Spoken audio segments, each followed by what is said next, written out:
한적한 국도변 옆으로 넘어진 웨딩캣에서 시커먼 연기가 솟아올랐다. 휘발유 냄새와 함께 금속이 녹아 휘어지는 소리가 권도윤의 코를 찔렀다. 그의 심장이 멎는 듯했다. 불과 몇 분 전까지만 해도 저 채는 그의 약혼녀 한채린이 타고 있었다. 1시간 후면 그와 함께 결혼식장에 들어설 여자였다. 오늘이 바로 그들의 결혼식 날이었다. RK그룹의 젊은 CEO이자 새엄마를 애타게 기다리는 어린 아들을 둔 싱글 대디 권도윤. 그는 마침내 행복이 자신에게도 미소 짓는다고 생각했다. 하지만 지금 그의 눈앞에 펼쳐진 것은 현실의 지옥이었다. 탐욕스러운 불길이 차체를 핥고 있었고 자욱한 연기 너머로 그는 더욱 끔찍한 광경을 목격했다. 순백의 웨딩드레스를 입은 채린이 정신을 잃은 채 쇠사슬에 손목이 묶여 운전대에 매달려 있는 것이었다. 단 한순간의 망설임도 없이 도윤은 자신의 차문을 박차고 불타는 차를 향해 뛰어들었다. 뒷좌석에서 들려오는 아들의 울부짖음이 그의 심장을 갈갈이 찢는 듯했지만 그는 멈출 수 없었다. 권도윤은 38 대한민국 최고의 IT 기업 RK그룹을 이끄는 냉철하고 능력 있는 CEO였다. 몇 년 전 사랑하는 아내를 병으로 잃고 그는 어린 아들 민준이를 홀로 키우며 일에만 매진해왔다. 그의 삶은 차갑고 건조했으며 웃음을 잃은 지 오래였다. 그런 그에게 한채린이라는 여자는 봄날의 햇살처럼 다가왔다. 그녀는 젊고 아름다운 건축가였고 무엇보다 따뜻하고 순수한 마음을 가진 여자였다. 두 사람은 지인의 소개로 우연히 만나게 되었고 서로의 아픔을 공유하고 위로하며 자연스럽게 사랑에 빠졌다. 채린은 민준이에게도 친엄마처럼 다정하게 대해주었고 민준이 역시 그녀를 무척 따랐다. 도윤은 마침내 자신의 얼어붙었던 심장이 다시 뛰는 것을 느꼈고 그녀와 함께라면 새로운 행복을 찾을 수 있을 것이라고 믿었다. 결혼식 당일 도윤은 최고급 슈트를 차려입고 아들 민준이의 손을 잡은 채 약속된 예식장으로 향하고 있었다. 민준이는 잔뜩 들뜬 표정으로 새엄마가 될 채린에 대한 기대감을 제잘거렸고 도윤은 그런 아들의 모습을 흐뭇하게 바라보며 미소 지었다. 그의 마음은 아주 오랜만에 느껴보는 설렘과 행복감으로 가득 차 있었다. 하지만 그 행복은 너무나도 짧았다. 예식장으로 향하는 한적한 국도변에서 그는 믿을 수 없는 광경을 목격하게 된 것이었다. 약혼녀 채린이 타고 있을 웨딩카가 시커먼 연기를 내뿜으며 불타고 있었고 그 안에는 채린이 갇혀 있었다. 안 돼, 채린 씨. 도윤은 이성을 잃고 미친 듯이 불타는 차를 향해 달려갔다. 뜨거운 열기가 그의 온몸을 덮쳤고 매캐한 연기가 그의 눈과 코를 자극했지만 그는 아랑곳하지 않았다. 그의 머릿속에는 오직 채린을 구해야 한다는 생각뿐이었다. 압박하지 마세요. 위험해요. 뒷좌석에서 민준이가 울부짖었지만 그의 목소리는 이미 도윤에게 들리지 않았다. 차량 내부는 이미 화염으로 가득 차 있었고 유독 가스가 자욱했다. 채린은 정신을 잃은 채 운전석에 쓰러져 있었고 그녀의 하얀 웨딩드레스는 검게 그을려 군데군데 불이 붙어 있었다. 그리고 그녀의 한쪽 손목은 굵은 쇠사슬에 묶여 운전대에 단단히 고정되어 있었다. 이것은 단순한 사고가 아니었다. 명백한 살인 의도를 가진 범죄였다. 채린 씨, 정신 차려요, 채린 씨. 도윤은 필사적으로 그녀를 흔들어 깨우려 했지만 그녀는 미동조차 없었다. 그는 급한 마음에 자신의 차에서 비상용 공구함을 가져와 쇠사슬을 끊으려 했지만 쇠사슬은 생각보다 훨씬 더 튼튼했고 시간은 점점 더 촉박해져 갔다. 불길은 점점 더 거세졌고 차량 내부 온도는 살인적으로 치솟았다. 젠장, 제발 끊어져라. 도윤은 온 힘을 다해 쇠사슬 절단기를 내리쳤다. 그의 손은 이미 화상으로 엉망이 되어 있었고 온몸은 땀과 연기로 범벅이 되어 있었지만 그는 포기하지 않았다. 그의 눈에는 오직 체린을 구해야 한다는 절박함과 함께 이 끔찍한 범죄를 저지른 자에 대한 불타는 분노가 이글거리고 있었다. 몇 번의 시도 끝에 마침내 쇠사슬이 끊어졌다. 도윤은 재빨리 체린을 차 밖으로 끌어냈고 그녀를 안전한 곳으로 옮기자마자 차량은 거대한 폭발음과 함께 산산조각 나버렸다. 만약 조금이라도 늦었더라면 두 사람 모두 목숨을 잃을 뻔한 아찔한 순간이었다. 도윤은 거친 숨을 몰아쉬며 불타는 차량의 잔해를 바라보았다. 그의 온몸은 만신창이가 되어 있었지만 그는 고통을 느낄 겨를도 없었다. 그는 곧바로 체린의 상태를 살폈다. 그녀는 여전히 의식이 없었고 호흡도 매우 가빴다. 그는 자신의 휴대폰으로 119에 신고를 하고 동시에 자신의 비서에게 연락하여 모든 상황을 알렸다. 잠시 후 구급차와 경찰차가 요란한 사이렌 소리와 함께 도착했고 체린은 긴급히 병원으로 후송되었다. 도윤 역시 간단한 응급처치를 받고 경찰 조사를 받기 시작했다. 그는 자신이 목격한 모든 상황을 최대한 침착하게 진술했고 반드시 이 사건의 배후를 밝혀내어 범인을 자신의 손으로 처단하겠다고 다짐했다. 경찰은 현장에서 몇 가지 단서들을 수거했지만 범인을 특정할 만한 결정적인 증거는 찾지 못했다. 다만 차량 방화 및 살인 미수라는 명백한 범죄 행위에 대해서는 즉각적인 수사에 착수했다. 도윤은 아들 민준이를 자신의 비서에게 맡기고 곧바로 체린이 입원한 병원으로 향했다. 체린은 응급수술을 받고 중환자실로 옮겨졌지만 여전히 의식불명 상태였다. 의사는 그녀가 심각한 화상과 함께 유독가스 흡입으로 인한 호흡기 손상 그리고 정신적인 충격으로 인해 생명이 위독할 수도 있다고 말했다. 도윤은 절망감에 무너져 내릴 것 같았지만 그는 결코 포기할 수 없었다. 그는 체린의 곁을 밤새도록 지키며 그녀가 깨어나기를 간절히 기도했다.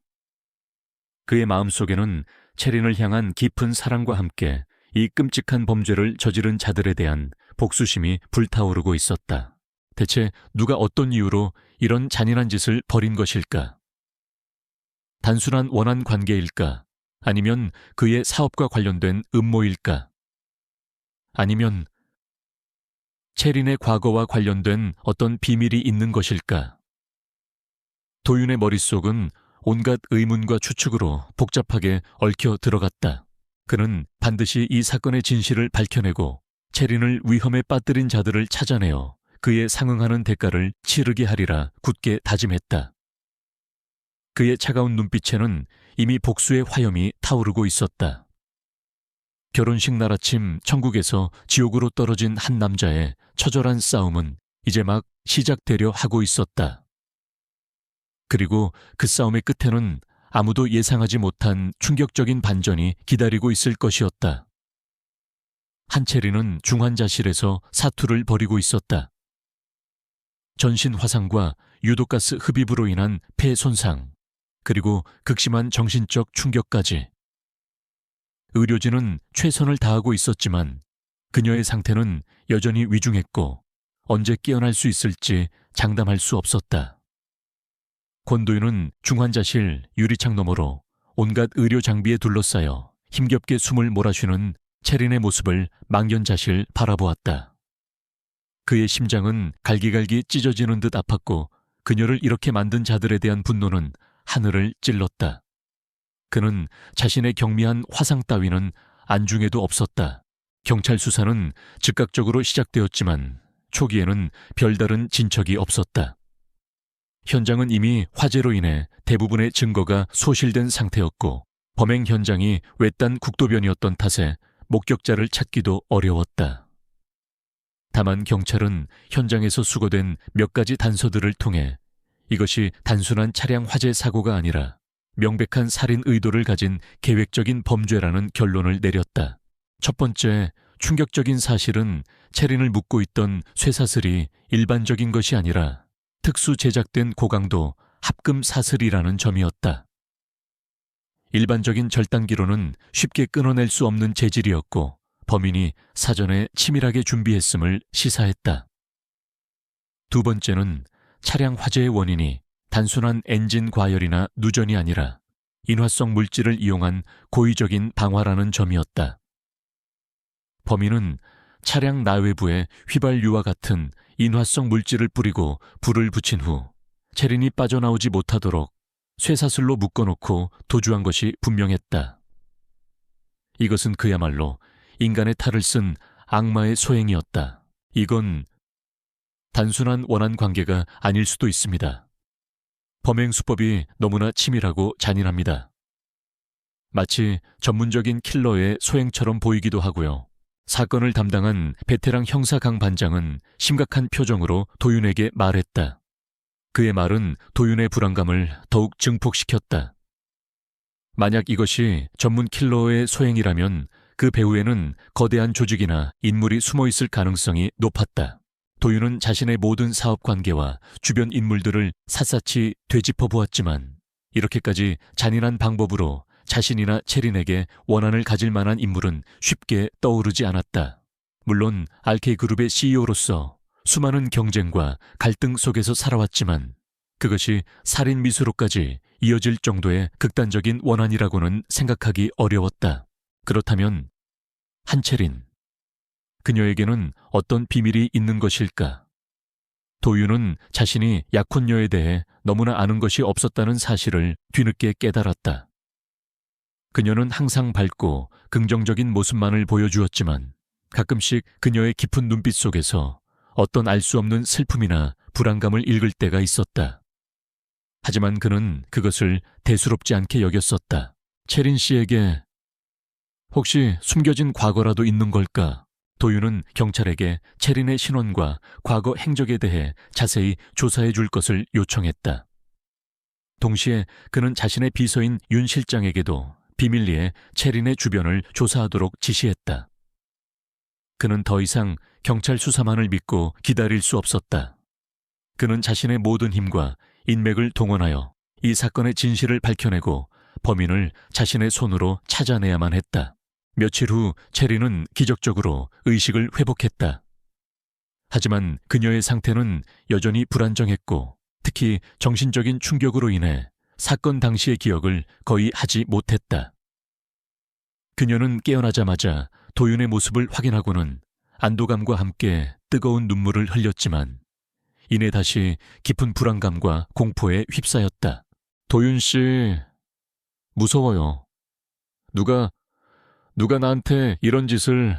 체린은 떨리는 목소리로 물었지만 도윤은 차마 그녀에게 진실을 말할 수 없었다. 그는 그저 그녀를 안심시키며 반드시 범인을 잡아낼 것이라고 약속할 뿐이었다. 경찰 수사와 도윤의 자체적인 조사가 진행될수록 사건은 점점 더 미궁 속으로 빠져드는 듯했다.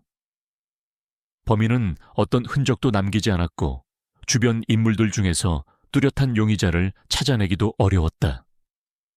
하지만 몇 가지 의심스러운 정황들이 포착되기 시작했다. 첫 번째는 채린의 직장 동료들 중 몇몇이 그녀에 대해 좋지 않은 감정을 가지고 있었다는 사실이었다. 채린은 뛰어난 건축 설계 실력으로 회사 내에서 빠르게 인정받았지만 그 과정에서 일부 동료들의 시기와 질투를 받기도 했다는 것이었다. 하지만 단순한 직장 내 갈등이 이렇게까지 극단적인 범죄로 이어졌다고 보기는 어려웠다. 두 번째는 채린의 가족 관계가 생각보다 복잡하다는 사실이었다. 그녀의 부모님은 오래전에 이혼했고 그녀는 아버지와 함께 살았지만 관계가 그다지 원만하지 않았다고 했다.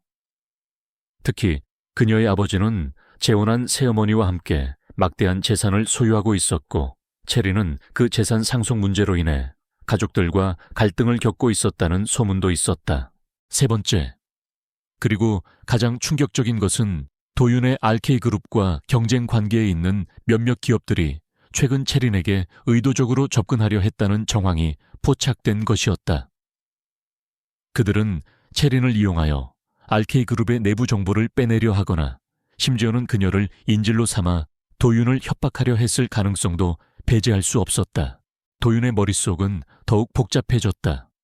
이 모든 것이 서로 연결되어 있는 하나의 거대한 음모일까? 아니면 각각 별개의 사건들이 우연히 겹친 것일까? 그는 어떤 가설도 섣불리 단정 지을 수 없었다. 그는 매일 밤 병실에서 채린의 곁을 지키며 낮에는 사건의 단서들을 찾아 헤맸다. 그의 얼굴은 수척해졌고 눈에는 핏발이 서 있었지만 그의 의지만은 조금도 꺾이지 않았다. 그는 반드시 이 사건의 진실을 밝혀내고 채린을 위험에 빠뜨린 자들을 찾아내어 그들의 죄를 묻고야 말겠다고 다시 한번 다짐했다. 그러던 어느 날 채린이 입원한 병실로 의문의 꽃바구니 하나가 배달되었다. 꽃바구니 안에는 쾌유를 빕니다라는 짧은 메시지와 함께 아주 작은 USB 메모리 하나가 숨겨져 있었다. 도윤은 직감적으로 이것이 단순한 병문안 선물이 아니라는 것을 깨달았다. 그는 조심스럽게 USB를 자신의 노트북에 연결했고 그 안에서 충격적인 내용의 동영상 파일 하나를 발견했다. 동영상에는 한 남자가 누군가와 비밀스럽게 대화를 나누는 장면이 담겨 있었다. 남자의 얼굴은 어둠에 가려 잘 보이지 않았지만 그의 목소리는 도윤이 너무나도 잘 아는 사람의 것이었다. 바로 RK그룹의 경쟁사인 MJ 테크놀로지 박 사장이었다. 그리고 그가 대화를 나누고 있는 상대는 다름 아닌 채린의 아버지 한 회장이었다. 두 사람은 채린을 이용하여 RK그룹의 신기술을 빼돌리고 도윤을 함정에 빠뜨리려는 추악한 음모를 꾸미고 있었던 것이다. 그리고 그 과정에서 채린이 말을 듣지 않자 그녀를 제거하려 했던 것이었다. 이런 개자식들. 도윤은 치밀어 오르는 분노를 참지 못하고 노트북을 내던질 뻔했다. 그는 믿었던 사람들에게 처절하게 배신당했다는 사실에 엄청난 충격을 받았다. 그리고 자신의 어리석음과 무지함에 깊은 자괴감을 느꼈다. 하지만 그는 좌절하지 않았다. 오히려 이 동영상은 그에게 새로운 희망과 함께 복수의 칼날을 갈 수 있는 결정적인 증거가 되어주었다. 그는 이제 더 이상 어둠 속에서 헤매지 않을 것이었다. 그의 눈앞에는 명확한 목표와 함께 그 목표를 향해 나아갈 수 있는 길이 열리고 있었다. 잿더미 속에서 발견한 냉혹한 진실. 그것은 이제 거대한 방역의 서막을 알리는 신호탄과도 같았다. USB 메모리 속 동영상이 남긴 충격은 권도윤의 머릿속을 하얗게 만들었다. 자신의 약혼녀 한채린의 아버지가 경쟁사 사장과 결탁하여 RK그룹의 신기술을 빼돌리고 심지어는 자신의 딸까지 제거하려 했다는 사실은 도저히 믿기 어려운 악몽과도 같은 현실이었다. 그는 한동안 아무런 생각도 할 수 없었고 그저 깊은 배신감과 분노 그리고 채린에 대한 안타까움과 연민으로 가슴을 칠 뿐이었다. 어떻게 아버지라는 사람이 자기 딸에게 이런 끔찍한 짓을. 도윤은 치밀어 오르는 분노를 억누르며 중얼거렸다. 그는 당장이라도 한 회장을 찾아가 모든 것을 따져 묻고 싶었지만 지금은 그럴 때가 아니었다. 채린은 여전히 병상에 누워 있었고 사건의 진실은 아직 완전히 밝혀지지 않았다. 섣불리 움직였다가는 오히려 채린을 더 큰 위험에 빠뜨릴 수도 있었다. 그는 가장 먼저 윤 실장에게 연락하여 자신이 발견한 동영상 파일에 대해 알리고 MJ 테크놀로지 박 사장과 한 회장의 관계 그리고 그들이 과거에 어떤 사업들을 함께 진행했는지에 대해 철저하게 뒷조사를 지시했다. 동시에 그는 병원 측에 특별히 부탁하여 채린의 병실 보안을 강화하고 외부인의 접근을 철저히 통제하도록 했다. 그는 더 이상 채린을 혼자 둘 수 없었다. 며칠 후 채린은 일반 병실로 옮겨졌지만 여전히 사건 당시의 기억은 되찾지 못하고 있었다. 그녀는 가끔씩 악몽을 꾸는지 식은땀을 흘리며 잠에서 깨어나곤 했고 낯선 사람을 보면 극도의 불안감을 드러냈다. 도윤은 그런 그녀의 곁을 밤낮없이 지키며 따뜻한 말과 행동으로 그녀를 안심시키려 애썼다. 그는 차마 그녀에게 아버지의 배신에 대한 끔찍한 진실을 말할 수는 없었다. 지금 그녀에게 필요한 것은 안정과 회복이었으니까.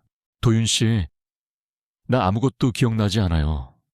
내가 왜 이렇게 다쳤는지, 누가 나한테 이런 짓을 했는지. 아무것도요. 너무 무서워요. 체리는 눈물을 글썽이며 도윤의 손을 잡았다. 도윤은 그런 그녀를 안타까운 눈빛으로 바라보며 부드럽게 그녀의 머리를 쓰다듬었다. 괜찮아요, 체린 씨. 다 괜찮아질 거예요. 내가 있잖아요. 내가 반드시 범인을 잡아서 당신을 이렇게 만든 놈들에게 죗값을 치르게 할게요. 그러니까 아무 걱정하지 말고 푹 쉬어요. 그의 따뜻한 위로의 체리는 조금씩 안정을 되찾아갔지만 그녀의 마음속 깊은 곳에는 여전히 지울 수 없는 공포와 불안감이 남아 있었다. 한편 윤 실장의 조사는 빠르게 진행되었다. 그는 박 사장과 한 회장이 과거 몇 차례 대규모 부동산 개발 사업을 함께 진행하면서 막대한 이익을 챙겼으며 그 과정에서 불법적인 자금 조성과 탈세 혐의가 있다는 정황 증거들을 확보했다. 또한 그들이 최근 RK그룹이 개발 중인 차세대 인공지능 기술에 눈독을 들이고 그것을 빼돌리기 위해 체린을 이용하려 했다는 심증도 굳어져 갔다. 체린이 건축가로서 RK그룹의 신사옥 설계 프로젝트에 참여하고 있었고 그 과정에서 자연스럽게 그룹의 핵심 기술 정보에 접근할 수 있었기 때문이었다. 대표님, 아무래도 한 회장과 박 사장은 체린 아가씨를 단순한 미끼로 이용하려 했던 것 같습니다. 아가씨를 통해 RK그룹의 기술을 빼내고 일이 잘못될 경우 모든 책임을 아가씨에게 뒤집어 쓰이우려 했던 것이지요. 그리고 만약 아가씨가 말을 듣지 않자 아예 제거하려 했던 것으로 보입니다. 윤 실장의 보고는 충격적이었지만 이미 예상했던 바이기도 했다. 도윤은 다시 한번 치밀어 오르는 분노를 억누르며 다음 계획을 지시했다. 윤 실장, 지금부터 우리가 가진 모든 증거들을 정리하고 검찰에 제출할 준비를 하게. 하지만 아직 때가 아니야. 한 회장과 박 사장이 방심하고 있을 때 결정적인 한 방을 날려야 해. 그리고 그 전에 반드시 알아내야 할 것이 있어. 도윤의 눈빛이 차갑게 빛났다. 체린 씨가 그들의 음모에 대해 어디까지 알고 있었는지, 그리고 그녀가 왜 그들의 표적이 되었는지, 그녀의 과거 속에 우리가 놓치고 있는 또 다른 비밀이 숨겨져 있을지도 몰라. 도윤은 체린의 과거에 대해 더욱 깊이 파고들기 시작했다. 그녀의 가족관계, 학창시절, 그리고 건축가로서의 경력까지. 그는 체린이 항상 밝고 긍정적인 모습만을 보여주었지만 어딘지 모르게 슬프고 외로운 그늘을 가지고 있었다는 것을 어렴풋이 느끼고 있었다. 그 그늘 속에 이번 사건의 실마리가 숨겨져 있을지도 몰랐다. 그는 체린이 졸업한 대학교 건축학과 사무실을 찾아가 그녀의 졸업작품과 성적 증명서를 열람했고 그녀와 함께 작업했던 동료 건축가들을 만나 그녀에 대한 이야기를 들었다. 그리고 그는 놀라운 사실들을 발견하게 되었다. 체린은 대학 시절부터 천재적인 건축 설계 재능을 인정받았지만 졸업 후 갑자기 모든 활동을 중단하고 한동안 자취를 감추었던 시기가 있었다는 것이었다. 그 시기에 그녀에게 무슨 일이 있었던 것일까? 도윤은 끈질긴 추적 끝에 체린이 과거 아버지 한 회장의 강요로 정략 결혼을 할 뻔했다가 파혼한 경험이 있다는 것을 알아냈다. 상대는 유력 정치인의 아들이었고 그 결혼은 한 회장의 사업 확장을 위한 정략적인 목적이 강했다. 하지만 체린은 그 결혼을 완강히 거부했고 그 과정에서 아버지와 큰 갈등을 겪었다고 했다. 어쩌면 그때의 일이 이번 사건과 어떤 연관이 있는 것은 아닐까. 그러던 중 병원에서 체린을 간호하던 도윤은 그녀의 잠꼬대 속에서 뜻밖의 단서를 얻게 되었다. 그녀는 계속해서 푸른 나비라는 알 수 없는 단어를 되뇌었고 극도의 공포에 질린 표정으로 누군가에게 용서를 빌고 있었다. 푸른 나비, 그게 대체 뭐지? 도윤은 직감적으로 그 푸른 나비가 이번 사건의 핵심적인 단서가 될 것이라고 생각했다. 그는 즉시 윤 실장에게 푸른 나비와 관련된 모든 것을 조사하도록 지시했다. 며칠 후 윤 실장은 충격적인 보고를 가지고 돌아왔다.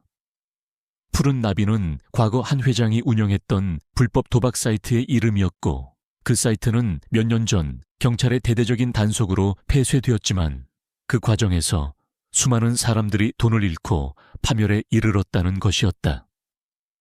그리고 그들 중 일부는 한 회장에게 깊은 원한을 품고 복수를 계획하고 있을 가능성이 높았다. 더욱 놀라운 것은 체린이 과거 아버지의 도박 사이트 운영 사실을 알고 있었고 그것을 폭로하려 했다는 정황 증거들이 발견된 것이었다. 그녀는 아버지의 불법적인 사업을 막고 피해자들에게 사죄하려 했지만 한 회장의 방해로 실패했고 오히려 그 일로 인해 아버지와 더욱 깊은 갈등을 겪게 되었다는 것이었다. 모든 조각들이 하나로 맞춰지는 순간이었다.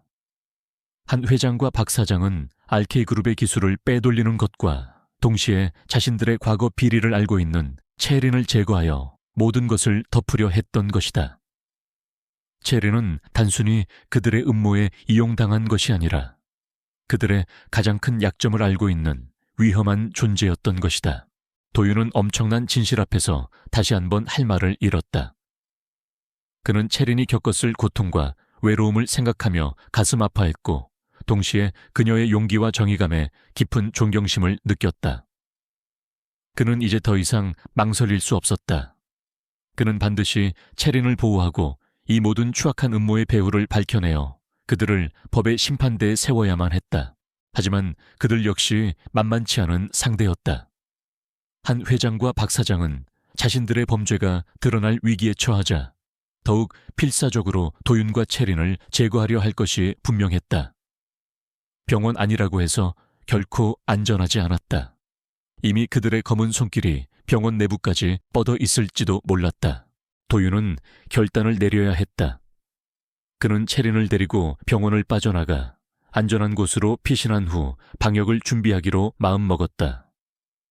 그것은 매우 위험한 도박이었지만 그에게는 다른 선택지가 없었다. 그는 체린의 손을 잡고 아무도 모르게 병실을 빠져나왔다. 그들의 길고 험난한 싸움은 이제 새로운 국면으로 접어들고 있었다. 숨겨진 과거와 감춰진 적들 사이에서 그들은 살아남기 위한 처절한 사투를 시작해야만 했다. 권도윤은 한채린을 데리고 병원을 빠져나와 윤 실장이 미리 준비해둔 안전가옥으로 향했다. 그곳은 서울 외곽의 한적한 곳에 위치한 평범한 주택이었지만 최첨단 보안 시스템과 함께 외부와의 모든 연락이 철저히 차단된 그들만의 비밀스러운 요새였다.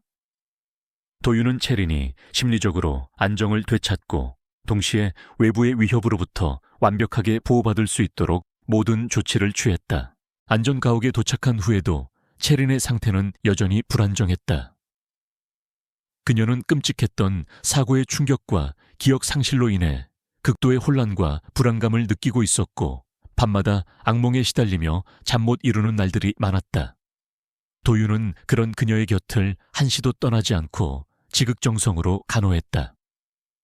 그는 부드러운 목소리로 그녀를 안심시키고 따뜻한 음식과 함께 그녀가 좋아하는 음악을 들려주며 조금이라도 편안함을 느낄 수 있도록 최선을 다했다. 도윤 씨, 나 정말 아무것도 기억나지 않아요. 내가 왜 이런 일을 당해야 했는지, 누가 나를 이렇게 만들었는지 머릿속이 하얘요. 너무 두렵고 답답해요. 체리는 눈물을 글썽이며 도윤에게 자신의 심정을 토로했다. 도윤은 그런 그녀를 안타까운 눈빛으로 바라보며 그녀의 손을 꼭 잡아주었다. 괜찮아요, 체린 씨. 지금은 아무것도 생각하지 말고 푹 쉬어요. 내가 있잖아요. 내가 반드시 모든 진실을 밝혀내고 당신을 이렇게 만든 놈들에게 죗값을 치르게 할게요. 그러니까 나를 믿고 조금만 더 힘을 내요. 그의 진심 어린 위로와 굳건한 믿음은 체린에게 큰 힘이 되었다. 그녀는 조금씩 안정을 되찾기 시작했고 잃어버린 기억의 조각들을 맞추기 위해 노력하기 시작했다. 그녀의 머릿속에는 간헐적으로 푸른 나비라는 단어와 함께 아버지 한 회장의 차가운 눈빛, 그리고 정체 모를 남자들의 위협적인 모습들이 단편적으로 떠올랐다 사라지곤 했다. 한편 도윤은 윤 실장과 함께 한 회장과 박 사장의 추악한 음모를 파헤치기 위한 본격적인 방역 준비에 착수했다. 그가 병원에서 입수한 USB 동영상 파일은 그들의 범죄 행각을 입증할 수 있는 결정적인 증거였지만 그것만으로는 부족했다.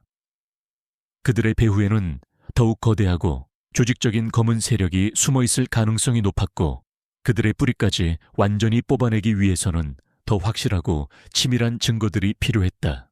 도윤은 과거 RK그룹의 보안 시스템을 총괄했던 자신의 경험과 지식을 바탕으로 푸른 나비 불법 도박 사이트의 자금 흐름과 운영 방식, 그리고 그와 관련된 모든 인물들의 연결고리를 역추적하기 시작했다. 그는 밤낮 없이 컴퓨터 앞에 앉아 방대한 양의 데이터들을 분석했고 그 과정에서 충격적인 사실들을 연이어 발견하게 되었다. 푸른 나비는 단순한 불법 도박 사이트가 아니었다. 그것은 한 회장과 박 사장이 수년간 막대한 규모의 비자금을 조성하고 돈 세탁을 하기 위해 만들어낸 거대한 범죄 네트워크의 핵심이었고 그 자금의 일부는 정치권과 법조계의 유력 인사들에게까지 흘러들어가 그들의 비호를 받고 있었다는 정황이 포착된 것이었다. 그리고 그 네트워크의 중심에는 체린의 어머니, 즉 한 회장의 전 부인이자 과거 푸른 나비의 실제 운영자였던 인물이 깊숙이 관여되어 있었다는 충격적인 사실까지 드러났다. 이럴 수가. 체린 씨 어머니까지. 도윤은 엄청난 충격에 휩싸였다. 체린의 어머니는 몇 년 전 의문의 교통사고로 사망한 것으로 알려져 있었지만 어쩌면 그녀의 죽음 역시 이 거대한 음모와 관련이 있을지도 모른다는 끔찍한 의심이 그의 머릿속을 스쳐 지나갔다. 만약 그렇다면 체린은 단순히 아버지의 악행을 막으려 했던 것이 아니라 어머니의 죽음에 대한 진실을 파헤치려다 위험에 처하게 된 것일 수도 있었다. 이것이 바로 도윤이 마주하게 된 두 번째 충격적인 진실이었다. 그는 이 모든 사실을 체린에게 알려야 할지 깊이 고민했다. 하지만 지금 그녀의 상태로는 이 엄청난 진실을 감당하기 어려울 것이라고 판단했다. 그는 일단 자신만의 힘으로 모든 증거를 확보하고 한 회장과 박 사장을 비롯한 모든 관련자들을 법의 심판대에 세운 후에 그때 가서 체린에게 모든 것을 이야기하기로 결심했다. 하지만 그들의 움직임을 눈치챈 한 회장과 박 사장 측의 방역도 만만치 않았다. 그들은 자신들의 범죄가 드러날 위기에 처하자 더욱 필사적으로 도윤과 체린을 제거하려 했다. 그들은 안전가옥의 위치를 알아내기 위해 혈안이 되었고 도윤의 주변 사람들을 매수하거나 협박하여 정보를 캐내려 했다. 심지어는 RK그룹 내부에 자신들의 스파이를 심어놓고 도윤의 일거수일투족을 감시하며 그의 약점을 찾으려 했다. 어느 날 밤 안전가옥 주변에 정체 모를 괴한들이 나타나 그들을 위협하는 아찔한 상황까지 벌어졌다. 다행히 도윤과 윤 실장이 미리 설치해둔 보안 시스템과 경호 인력들 덕분에 위기를 모면할 수 있었지만 그들은 더 이상 이곳도 안전하지 않다는 것을 깨달았다. 대표님, 더 이상 지체할 시간이 없습니다. 우리가 가진 증거들을 가지고 지금 당장 검찰로 가야 합니다. 그렇지 않으면 우리 모두 위험해질 수 있습니다. 윤 실장이 다급하게 말했다. 도윤 역시 동의했다. 그는 체린에게 모든 상황을 간략하게 설명하고 그녀의 동의를 얻어 함께 안전가옥을 빠져나와 검찰청으로 향했다. 그들의 손에는 한 회장과 박 사장의 모든 범죄 행각이 담긴 결정적인 증거 자료들이 들려 있었다. 검찰청으로 향하는 길 그들의 뒤를 여러 대의 검은색 차량들이 바짝 추격해오기 시작했다. 한 회장과 박 사장이 보낸 마지막 자객들이었다. 도심 한복판에서 숨막히는 차량 추격전이 벌어졌고 도윤은 뛰어난 운전 실력으로 그들의 추격을 따돌리며 아슬아슬한 위기 상황들을 헤쳐나갔다. 마침내 검찰청 앞에 도착했을 때 그들을 기다리고 있는 것은 또 다른 함정이었다. 박 사장 측에서 매수한 듯한 일부 기자들이 그들을 둘러싸고 악의적인 질문들을 퍼부으며 혼란을 조성하려 했던 것이다. 하지만 도윤은 조금도 당황하지 않고 오히려 그 상황을 역이용하여 자신이 가진 증거 자료들의 일부를 기자들 앞에서 공개하며 한 회장과 박 사장의 추악한 음모를 만천에 폭로했다. 여기 있는 모든 증거들은 한지원 회장과 박진성 사장이 저지른 불법 도박, 사이트 운영 비자금 조성 탈세, 그리고 살인 미수 혐의를 입증하는 명백한 자료들입니다. 저는 오늘 이 모든 것을 검찰에 제출하고 그들이 법에 엄중한 심판을 받도록 만들 것입니다. 도윤의 폭탄 선언에 기자들은 물론이고 주변에 있던 시민들까지 경악을 금치 못했다. 사건은 걷잡을 수 없이 커져갔고 대한민국 전체가 이 엄청난 스캔들에 주목하기 시작했다. 위험한 소용돌이 속에서 더욱더 끔찍한 진실들이 수면 위로 떠오르고 있었다. 그리고 그 진실의 끝에는 아무도 예상하지 못했던 또 다른 충격적인 반전이 기다리고 있을지도 몰랐다. 권도윤이 검찰청 앞에서 터뜨린 폭탄 선언은 대한민국 전체를 뒤흔들었다. RK그룹 권도윤 대표와 그의 약혼녀 한채린 건축가에 대한 살인 미수 사건, 그리고 그 배후로 지목된 TY그룹 한지원 회장과 MJ테크놀로지 박진성 사장의 추악한 커넥션. 언론은 연일 이 사건을 대서특필했고 여론은 들끓었다. 한때 존경받는 기업가였던 한지원 회장과 박진성 사장은 하루아침에 국민적인 지탄의 대상으로 전락했고 그들이 운영하는 기업들의 주가 역시 바닥을 모르고 추락했다. 검찰은 권도윤이 제출한 증거 자료들을 토대로 즉각적인 수사에 착수했다. 한지원 회장과 박진성 사장은 모든 혐의를 완강히 부인했지만 그들의 범죄를 입증할 증거들은 너무나 명백했고 수사망은 점점 더 그들의 목을 조여오고 있었다. 특히 과거 푸른나비 불법 도박 사이트 운영과 관련된 피해자들의 제보가 잇따르면서 그들의 추가적인 범죄 혐의들이 속속 드러나기 시작했다. 궁지에 몰린 한지원 회장과 박진성 사장은 이대로 무너질 수 없다고 판단하고 마지막 발악을 하기 시작했다. 그들은 자신들의 모든 인맥과 자금을 총동원하여 수사를 방해하고 언론을 조작하여 여론을 반전시키려 시도했다. 또한 권도윤과 한채린을 제거하기 위한 더욱 치밀하고 악랄한 계획을 꾸몄다. 그들에게는 더 이상 잃을 것이 없었고 자신들의 파멸을 막기 위해서라면 그 어떤 짓도 서슴지 않을 기세였다. 권도윤은 그들의 움직임을 예의주시하며 철저하게 대비하고 있었다. 그는 더 이상 과거처럼 수동적으로 당하고만 있지 않았다.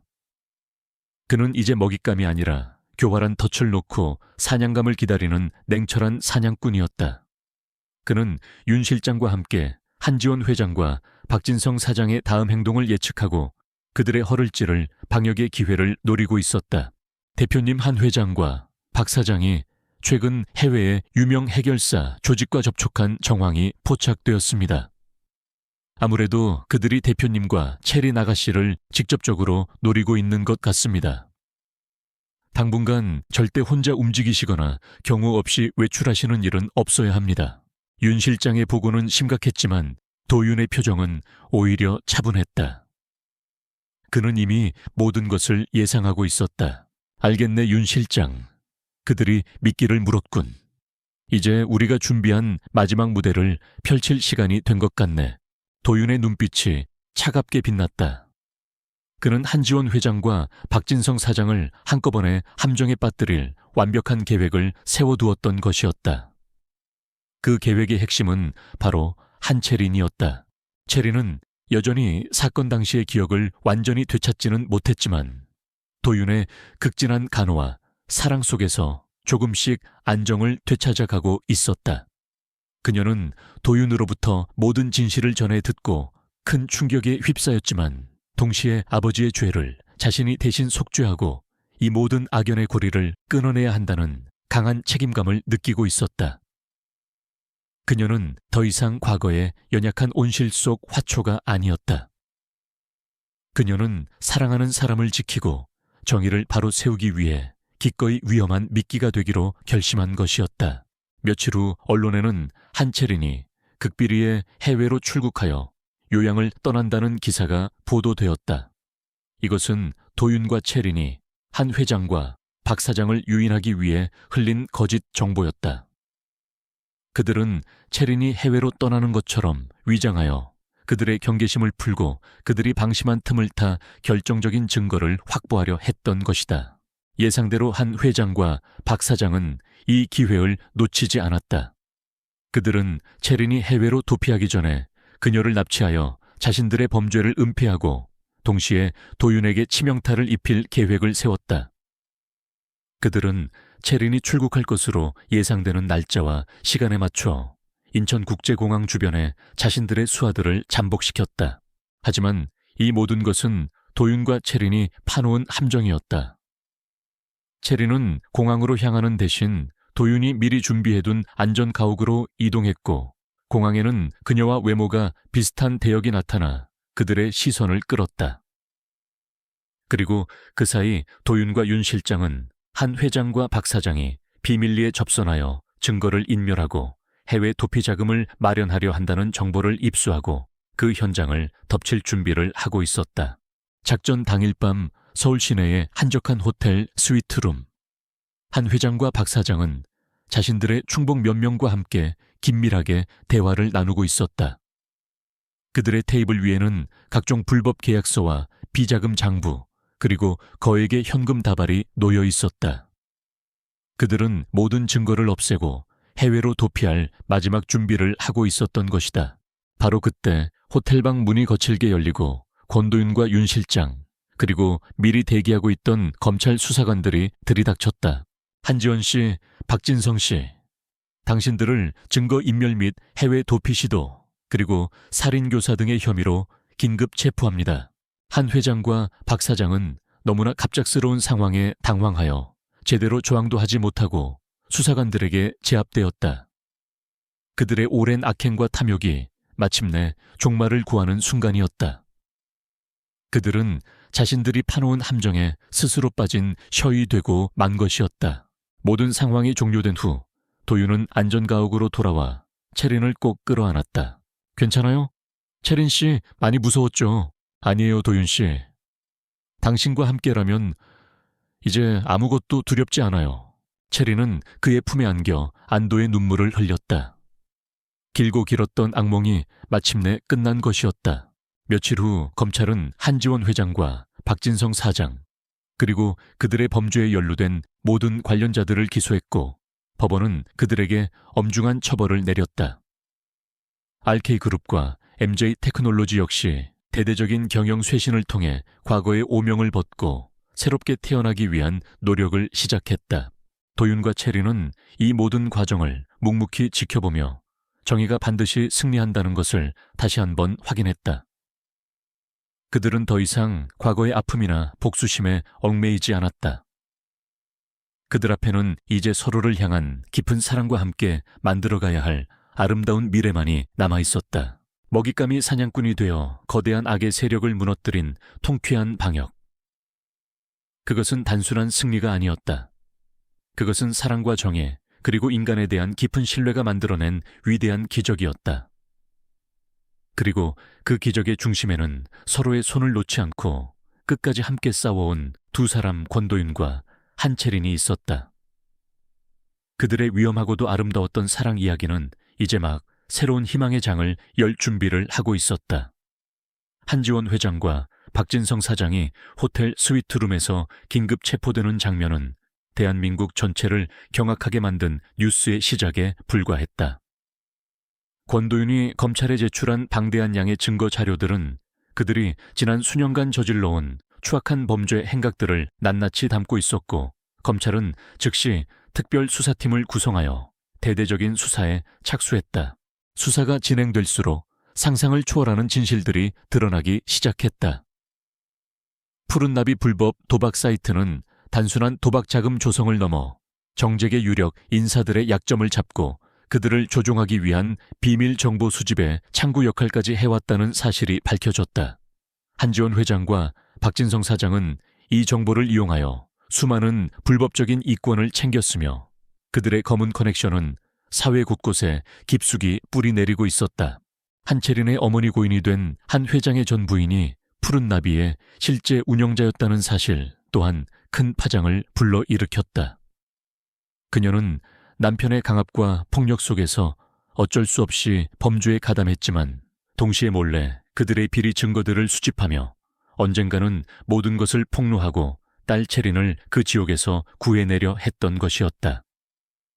그녀가 의문의 교통사고로 사망한 것 역시 이러한 그녀의 움직임을 눈치챈 한 회장과 박 사장 측의 계획적인 살인이었을 가능성이 높다는 정황 증거들이 속속들이 드러났다.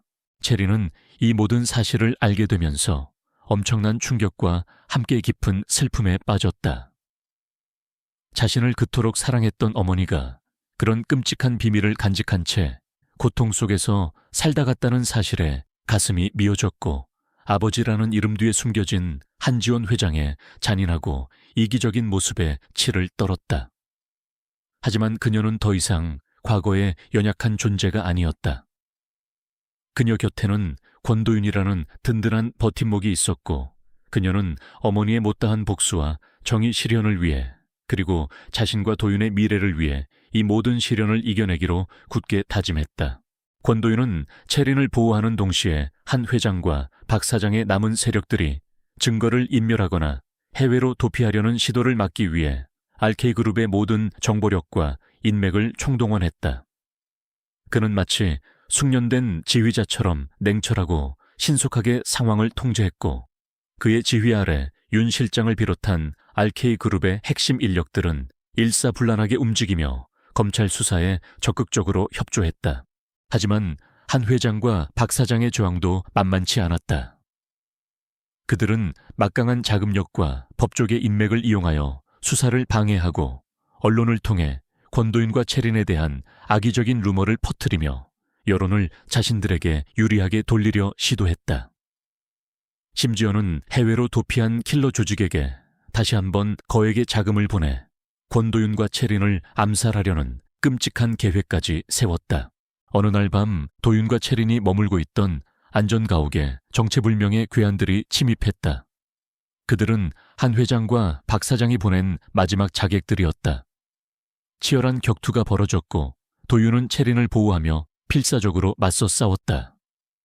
그의 온몸은 상처투성이가 되었지만 그의 눈빛에는 조금의 두려움도 없었다. 그의 머릿속에는 오직 체린을 지켜야 한다는 생각뿐이었다.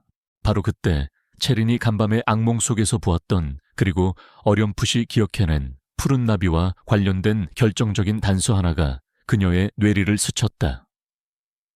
그것은 바로 어머니가 자신에게 남긴 마지막 선물이었던 작은 오르골 속에 숨겨진 비밀이었다. 오르골 안에는 한 회장과 박 사장의 모든 범죄 계획과 비자금 내역, 그리고 그들의 검은 커넥션에 대한 상세한 정보가 담긴 마이크로칩이 숨겨져 있었던 것이었다. 체린은 즉시 도윤에게 이 사실을 알렸고 도윤은 괴한들을 따돌리고 오르골을 확보하기 위해 다시 한번 위험한 작전을 감행해야 했다. 오르골은 체린의 옛집, 지금은 한 회장의 수하들이 삼엄하게 지키고 있는 곳에 숨겨져 있었다. 도윤은 RK그룹의 최정예 보안팀과 함께 체린의 옛집으로 잠입했다. 칠흑 같은 어둠 속에서 숨막히는 잠입과 격투가 벌어졌고 마침내 그는 수많은 위험을 뚫고 오르골을 손에 넣는 데 성공했다. 그리고 그 안에서 발견된 마이크로칩은 한 회장과 박 사장의 모든 죄악을 명명백백하게 밝혀줄 마지막 퍼즐 조각이었다. 이것이 바로 지우 엑사이라티앱 티오세 키엔반소치의 세 번째이자 마지막 충격적인 반전이었다. 체린의 어머니가 남긴 결정적인 증거, 그리고 그것을 찾아내기 위한 도윤과 체린의 목숨을 건 사투. 다음날 권도윤은 검찰에 마이크로칩을 제출했고 그 안에 담긴 내용들은 대한민국 전체를 다시 한번 경악하게 만들었다. 한지원 회장과 박진성 사장은 더 이상 어떤 변명도 할 수 없었고 그들의 모든 범죄 행각은 만천에 드러났다. 그들은 법의 엄중한 심판을 받게 되었고 그들이 평생 쌓아올린 모든 것은 한순간의 물거품처럼 사라졌다.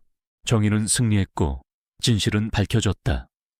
하지만 그 과정에서 권도윤과 한채린은 너무나 많은 것을 잃고 상처받았다. 그들의 몸과 마음에는 깊은 흉터가 남았지만 그들은 서로를 의지하며 그 모든 아픔을 이겨내고 있었다. 사건이 완전히 마무리된 후 권도윤은 RK그룹의 CEO 자리에서 물러나겠다고 발표했다.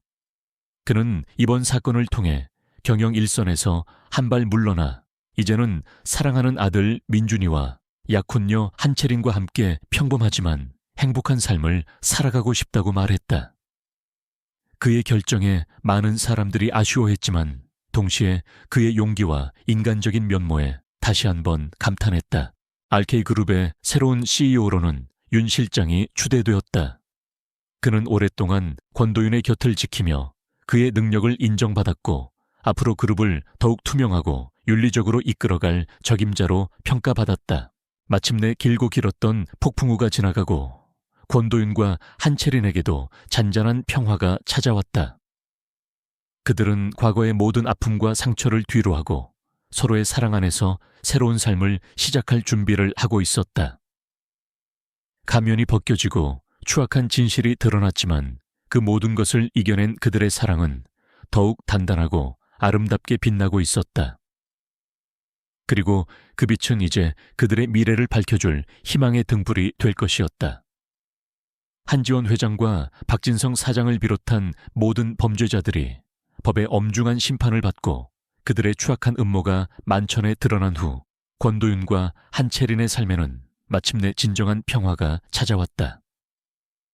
길고 길었던 악몽 같은 시간들이 지나고 상처 입은 두 영혼은 서로를 보듬고 위로하며 조심스럽게 새로운 삶을 향한 첫걸음을 내딛고 있었다. 한채린은 병원에서 퇴원한 후에도 한동안 물리치료와 심리치료를 병행해야 했다. 끔찍했던 사고의 후유증은 그녀의 몸과 마음에 깊은 상처를 남겼지만 권도윤의 헌신적인 사랑과 보살핌, 그리고 어린 아들 민준이의 해맑은 웃음은 그녀에게 큰 힘이 되어주었다. 그녀는 조금씩 과거의 악몽에서 벗어나기 시작했고 잃어버렸던 기억들도 서서히 되찾아갔다. 특히 어머니가 남긴 오르골 속에 숨겨진 비밀과 그로 인해 자신이 얼마나 큰 위험에 처했었는지를 깨달으면서 어머니에 대한 그리움과 함께 아버지 한지원 회장에 대한 깊은 슬픔과 연민을 느끼기도 했다. 권도윤은 약속대로 RK그룹의 CEO 자리에서 물러났다. 그의 갑작스러운 사임 발표는 재계에 큰 파장을 불러일으켰지만 그는 조금도 후회하지 않았다.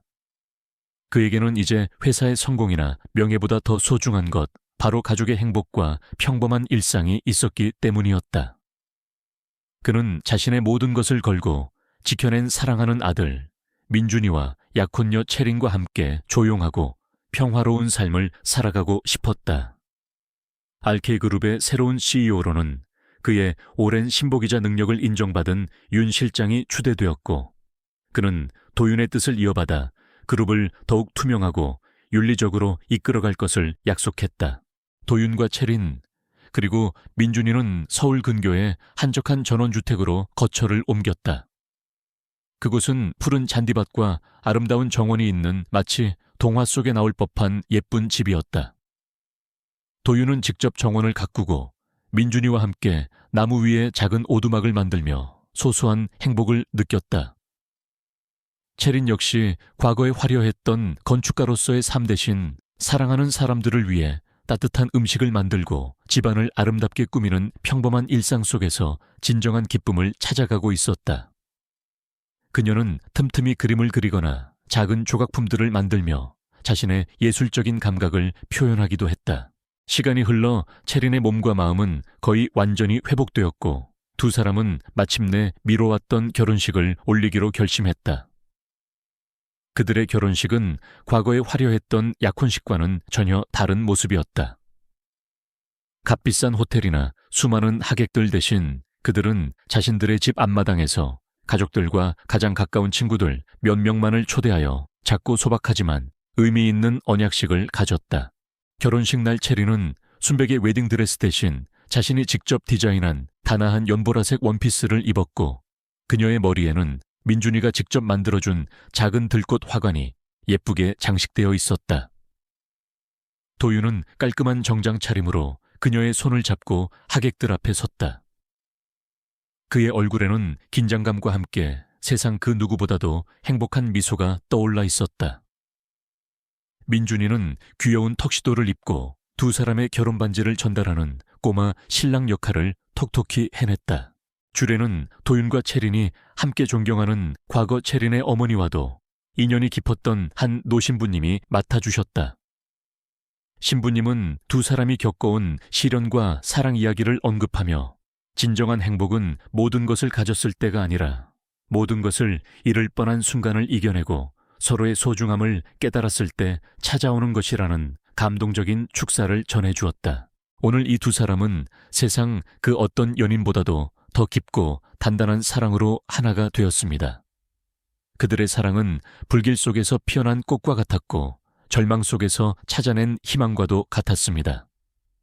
부디 이 아름다운 사랑이 영원히 변치 않고 앞으로 두 사람의 삶에 축복과 기쁨만이 가득하기를 기도합니다. 도윤과 채린은 서로의 눈을 바라보며 영원한 사랑을 맹세했다. 그들의 눈에는 기쁨과 감격의 눈물이 반짝이고 있었다. 그들은 서로에게 반지를 끼워주고 하객들의 뜨거운 박수 속에서 감미로운 입맞춤을 나누었다. 더 이상 그들에게는 어떤 시련도 두렵지 않았다. 그들은 서로의 손을 잡고 앞으로 펼쳐질 그 어떤 미래라도 함께 헤쳐나갈 준비가 되어 있었다. 결혼식이 끝나고 그들은 마당 한쪽에 마련된 작은 테이블에 둘러앉아 조촐한 피로연을 즐겼다. 따스한 봄 햇살 아래 민준이는 두 사람 사이에서 제잘거리며 웃음꽃을 피웠고 도윤과 채린은 그런 민준이의 모습을 사랑스러운 눈빛으로 바라보았다. 그들의 모습은 마치 한 폭의 아름다운 그림과도 같았다. 채린 씨, 오늘 정말 세상에서 가장 아름다운 신부였어요. 도윤이 진심을 담아 말했다. 고마워요, 도윤 씨. 당신 덕분이에요. 당신이 아니었다면 저는 평생 이런 행복을 느껴보지 못했을 거예요. 채린 역시 그의 손을 잡으며 화답했다. 두 사람은 말없이 서로를 바라보았다. 그들의 눈빛 속에는 지난 시간 함께 겪었던 모든 아픔과 기쁨, 그리고 서로를 향한 변함없는 사랑과 감사의 마음이 담겨 있었다. 한때 죽음의 문턱까지 갔던 여자와 그녀를 구하기 위해 자신의 모든 것을 걸었던 남자, 그리고 그들을 둘러싼 충격적인 음모와 배신. 그 모든 시련을 이겨내고 마침내 하나가 된 그들의 사랑 이야기는 우리에게 진정한 용기와 희생, 그리고 인간에 대한 깊은 신뢰가 만들어낼 수 있는 기적을 보여주었다. 그들의 삶은 여전히 때로는 평범하고 소박하겠지만 더 이상 절망적이거나 외롭지 않을 것이었다. 그들에게는 서로를 아끼고 사랑하는 가족이 있었고 세상을 향한 따뜻한 마음과 꺼지지 않는 희망의 불꽃이 가슴 속에서 타오르고 있었기 때문이었다. 마음의 상처는 시간이 지나면서 서서히 아물겠지만 그 상처를 통해 얻게 된 서로에 대한 깊은 이해와 사랑은 영원히 변치 않을 것이었다. 그들은 함께 새로운 미래를 약속했고 그 약속은 그들의 삶을 더욱 풍요롭고 아름답게 만들어줄 것이었다. 폭풍우가 지나간 자리에 더욱 찬란하게 떠오르는 무지개처럼 그들의 행복은 이제 막 시작되고 있었다.